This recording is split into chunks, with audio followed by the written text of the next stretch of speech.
Worker सां लॼिया लुट वारे मामले जो वॾे वज़ीर पारां नोटिस वठण बाद जैकमाबाद इंतिज़ामिया ऐं पुलिस में वॾी उथल पुथल।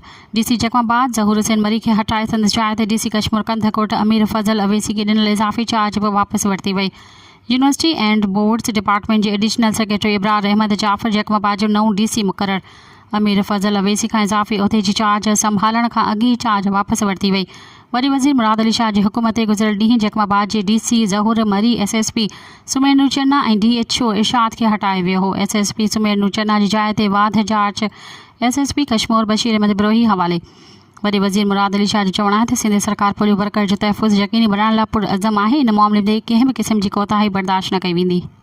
मज़ीद ख़बरनि ऐं तफ़सीलात लाइ विज़िट कयो असांजी वेबसाइट www.awamiNewsHD.com ऐं ॾिसंदा रहो अवामी न्यूज़ HD।